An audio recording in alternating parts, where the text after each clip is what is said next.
और आप देखिए नूह में हिंसा के दौरान उपद्रवियों ने एक बाइक गोडाउन को भी आग के हवाले किया, उसको निशाना बनाया।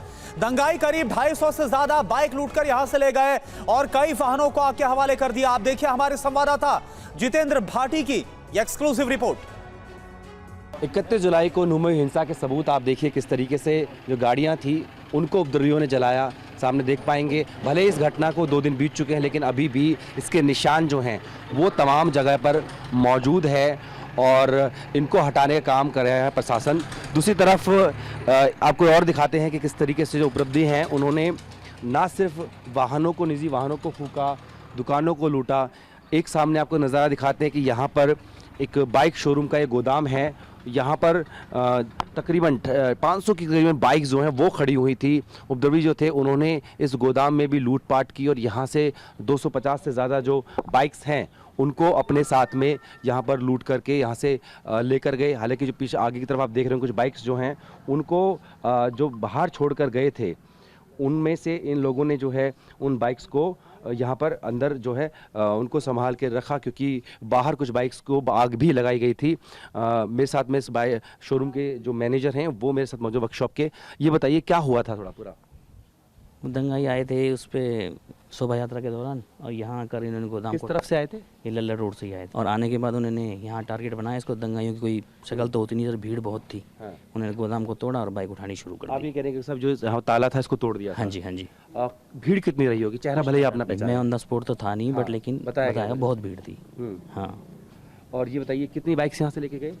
250 के करीब बाइक थी हमारी। 250 के करीब लेके गए। निशान फिर से दिखाइए। ये सामने आपको बता दें कि जो आप ग्राउंड देख रहे हैं दरअसल ये बाइक्स के शोरूम का गोदाम है। यहीं पर जब बाइक्स आती थी कंटेनर से उतरती थी। आप सामने स्टैंड भी देख पा रहे होंगे।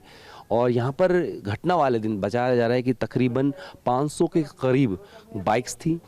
उपद्रवी आए और यहाँ पर इस गोदाम का जो ताला था उसको तोड़ा, उसके बाद अंदर घुसे और यहाँ से तकरीबन जो दावा किया जा रहा है कि 250 के करीबन बाइक्स हैं उनको यहाँ से लेकर के भागे। इसकी कीमत 2 से 2.5 करोड़ रुपए के आसपास जो है वो बताई जा रही है। हालांकि कुछ बाइक्स जो आप इस तरफ देखेंगे आगे की तरफ जो कि पानी में गिरी हुई हुई हैं, एक इस तरफ खड़ी हुई हैं, ये वो बाइक्स हैं जिनको वो भीड़ ले जा नहीं पे अपने साथ में। लेकिन इसके अलावा कुछ बाइक्स को आग भी लगाई गई और बाकी बाइक्स को लेकर के यहाँ से जो उपद्रवी थे वो लेकर चले गए। और लोगों का ये भी कहना है कि लूट के इरादे से ही वो लोग आए थे।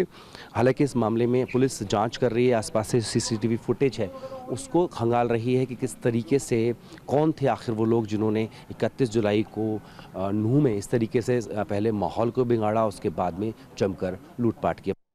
और हरियाणा के नूह में 31 जुलाई को जो हिंसा हुई इसके खिलाफ आज देशव्यापी प्रदर्शन हो रहा है। प्रोटेस्ट की तस्वीरें सामने आ रही है और ये देखिए वीएचपी और बजरंग दल की तरफ से और साथ ही ये प्रदर्शन के साथ साथ सुरक्षा का पूरा ख्याल रखा जा रहा है। कैसे आप देखिए लगातार निगरानी की जा रही है ड्रोन के जरिए भी। सुमंत का हम रुख करते हैं। सुमंत इस वक्त हमारे साथ लाइव जुड़े हुए हैं। सुमंत आप जरा बात करिए क्योंकि ये प्रोटेस्ट बजरंग दल और वीएचपी का हो रहा है। हालात अभी भी हरियाणा के अलग अलग इलाकों में तनावपूर्ण है।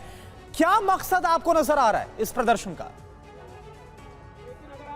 बिल्कुल देखिए, कोरोना लोगों में बेहद नाराजगी है। इनका साफ तौर से कहना है कि हिंदू जब शोभा यात्रा शांतिपूर्ण तरीके से निकाल रहे थे और पुलिस से अनुमति लेकर निकाल पूर्ण शोभा यात्रा पे पथराव करना बिल्कुल गलत है। जिस तरह से दूसरे समुदाय के लोगों ने इस घटना को अंजाम दिया है उसके खिलाफ बेहद नाराजगी है। ये तस्वीरें देखिए बैनर लेकर, और सबसे पहले करुणा कुछ महिलाएं भी इस प्रदर्शन में शामिल हुई हैं। आइए उनसे बात करते हैं। आप आगे आइए, ये बताइए क्या कहेंगे, आप इस प्रदर्शन में आई हैं, क्या मैसेज देना चाह रही हैं?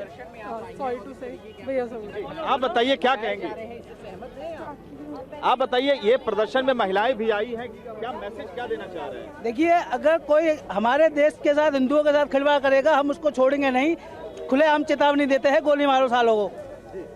एक मिनट सुमंत, इस तरह की भाषा, इस तरह के शब्द इस्तेमाल करने की इजाजत नहीं दी जा सकती। हम खेद जताते हैं टीवी 9 भारतवर्ष पर इस तरह के स्टेटमेंट्स के लिए और लोगों से यही गुजारिश है कि अभी जो नफरत का माहौल है उसे शांत करने की कोशिश करें, ना कि लोगों को भड़काने की कोशिश करें। विजय शंकर तिवारी जी, देखिए अभी ऐसे तनावपूर्ण हालात में प्रोटेस्ट होगा तो इसी तरह की बातें होंगी, माहौल और ज्यादा खराब होगा। ये तो हम में से कोई भी नहीं चाहेगा ना, इस देश का कोई बाशिंदा नहीं चाहेगा।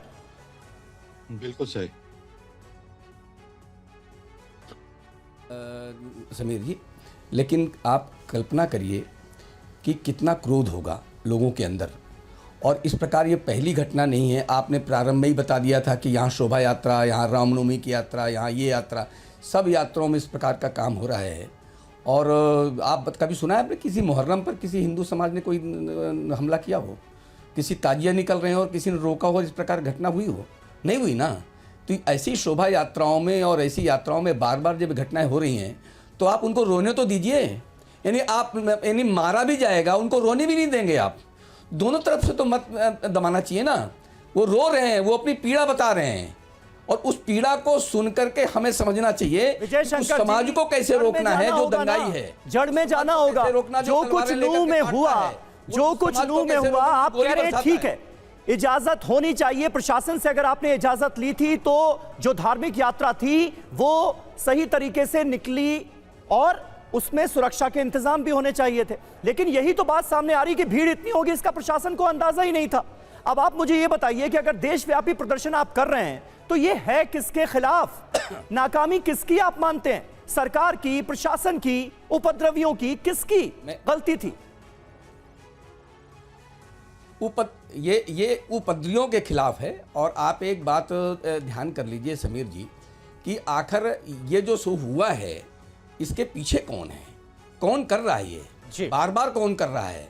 मैं ये इसीलिए कह रहा हूँ कि जो लोग सड़क पे आए हैं इनसे ये कोई ऐसी घटना कभी आज तक ना हुई है ना आगे होने वाली है। अगर ये रो रहे हैं, ये जो इनकी भाषा सुन रहे हैं, ये रो रहे हैं, ये ठीक है, ये अपने चित्कार कर रहे हैं। शंकर जी, अब ये जांच का विषय बना हुआ है और इस पर जांच की बात करने के लिए तैयार कही भी गई है। हो गई है तो उसका भी हम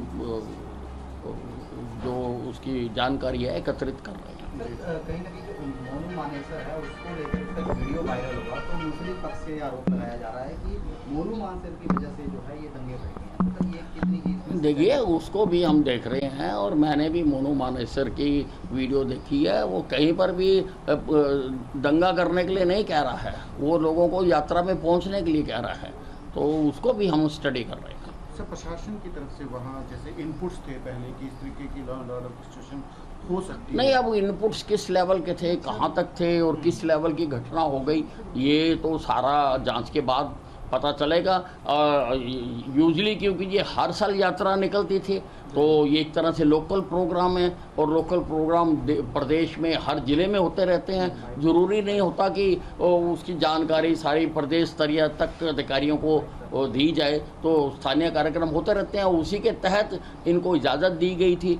और जितनी पुलिस फोर्स पिछली यात्राओं में लगाई जाती थी उतनी पुलिस फोर्स 31 तारीख को भी लगाई गई थी। लेकिन अब उसके पीछे किसी ने इसको बहुत बड़ा कर दिया, तो बड़ा करने के लिए अब हम स्थिति को संभाल रहे हैं। सब लोगों को किस तरह से अपील करना चाहेंगे जिस तरह से सोशल मीडिया पे अफवाहें फैल रही हैं? नहीं, मैं सबको कहना चाहता हूँ कि ये देश हमारा है और हमने इसको विश्व में सबसे ऊपर लेके जाना है।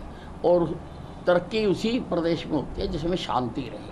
तो आप ऐसी कोई हरकतें ना करें, कोई गलत पोस्ट ना डालें, कोई किसी को फॉरवर्ड ना करे, कोई किसी को वायरल ना करे, नहीं तो हम सबकी निगाह रखे हुए हैं। अगर कोई सोशल मीडिया के माध्यम से, अगर कोई व्हाट्सएप यूनिवर्सिटी के माध्यम से कोई खेल खेलना चाहेगा तो हम उसके खिलाफ भी कार्रवाई करेंगे।